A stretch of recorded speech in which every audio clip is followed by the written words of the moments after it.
Hey everyone, James, KAJKU at the Everyday Ham. Today we're going to do a little bit of a quick unboxing of the Heil Ham Radio BM-17 single-sided headphones. These are the new release headphones that they just came out with. Sort of a reissuing, re-release, I'm not really sure what to call them. Some of you may remember these from a POTA Classic, the bright yellow headphones that were used by a lot of those activators out in the field. Got the new version here and we're going to go ahead and take a look at them. All right, what I got here in my hand, as I mentioned, is the BM-17. This is model number officially HLS BM-17S DYB. This is the single-sided version here that you can see.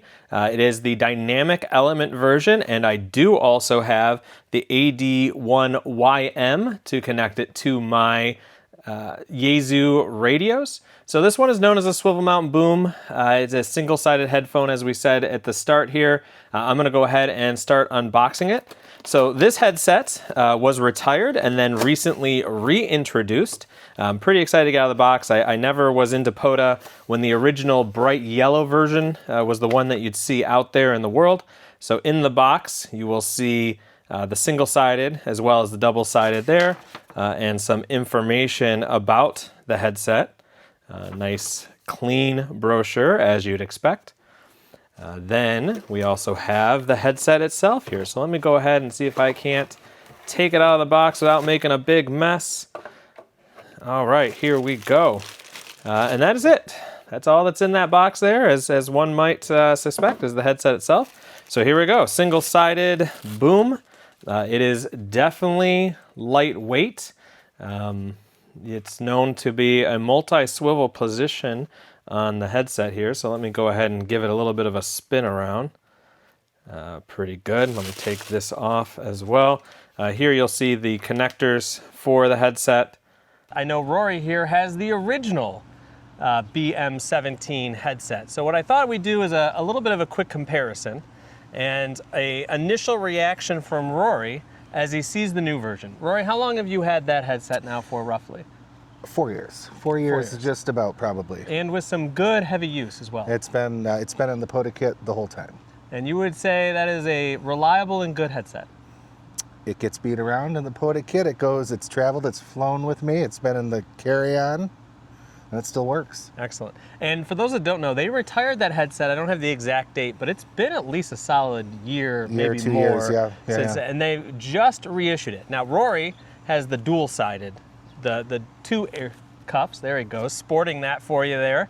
And I have in this bag the one single-sided version, and I want your initial reaction to it. And I hope you're ready. Okay. So they no longer make it in yellow. It only comes in black, and it's a little bit tangled here in the cables. But here you go, Rory. Go ahead and give me your initial impressions. Does it fit on my big head? That's a good test. I would say it feels similar. I would say the padding between the two is very similar. It has a similar fit to the ear. It has a similar fit to the head. Now the boom mics are also very similar style. But the change on this one is this goes all the way around. The old model stops, so it doesn't technically make it all the way. Now here's the thing. It's not made for both sides. This one you could flip. Yep. They did that so you could flip to the right. Now here's the one thing I've noticed right off the bat on this one compared to that one. Now this one retails, the BM-17, the new version, for $165. And I've noticed one major change here is the actuator arm, and I'll try to get this on camera and we'll take some B-roll so you can see it.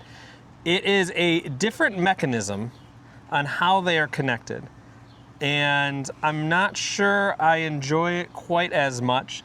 The original has a metal unit. This is all plastic. Well, that was the change to let it go all the way up in the full range so that you could wear it on either side of the head, where this one you would not be able to wear it on both sides. I'm not sure going to an all plastic element, because this is a metal here, right? Yeah. You know, I'm sure you could have.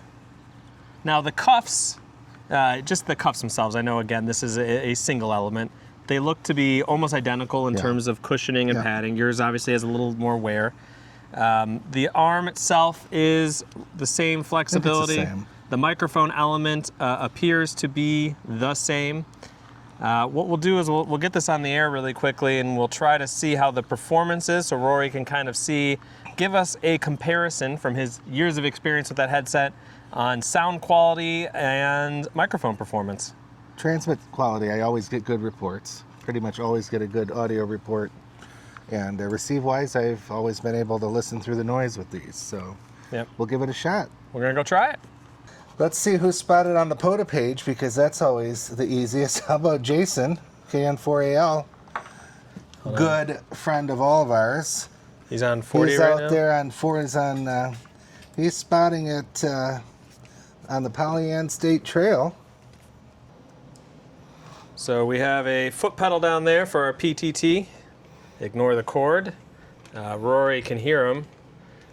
So Rory, off the first impression there, how's the audio quality sound? First impression, it's very similar to my original one. Whiskey 8 Kilo November X-ray. Whiskey 8 Kilo November X-ray. I believe I heard you in there, Rory. Roger, Roger, Jason. 5-5, I'm here at James's Shack in Clarkston. How are we sounding today? Oh, you said you're over at, where are you at? I'm up in Clarkston at James KJKU Shack. We're testing out a headset here for the channel. How are we sounding today? Oh, you're sounding great. You're about a 5.5. I only got you about a 5.5. Audio could be a little bit higher, but you're doing good, guys. Well, I'm noticing James doesn't have any processor kicking here on his DX10, so that might give me a little more drive if I were to turn that on, but that's okay. You're about a 5.5 here into Clarkston. I would say I'm sure we're just ground wave, but I'll let you get on with it. Thanks for the test, Jason. 7-3. Hey, thanks. I appreciate it. So we've completed our initial assessment here. We used the BM-17 resident expert Rory here. What do you think of now that you've had a chance to use the new one? You've been using that one for historically some time now. What do you think of this $165 US Heil headset? I would say I agree with you on the steepness of price. I think I need to go back in time and see what I paid for mine. Of course, there's been some inflation and some other things. We'll put that in the comments or we'll overlay it if I find that. I probably have a receipt somewhere. I don't get rid of much, but as far as quality and how it performed, I think it's very similar to the one I have. That's good. I think for a resurrection of the old one, I would hope so. Build quality, I think there's something lighter in that one. So I do agree with you on build quality being maybe slightly less, but if I were to give this one an 8 out of 10, I'd give that one a 7.5 out of 10. It's not. It's so not that's a huge, good predecessor. Because I would not give this a 10 out of 10. It does very well for being a compact headset, a POTA headset.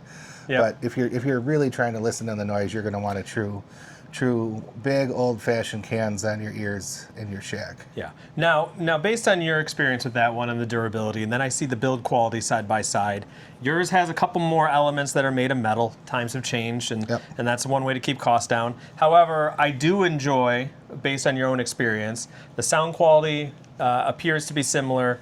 The mic quality appears to be similar. The key elements of these headsets are the same, i.e. the cushion, which is important in a headset, the flexibility and the style of the boom mic. This is good. I mean, you can move this in all sorts of directions, and I don't feel like it's going to break in a bag or on the run. And then obviously the padding, and I'm very impressed with that.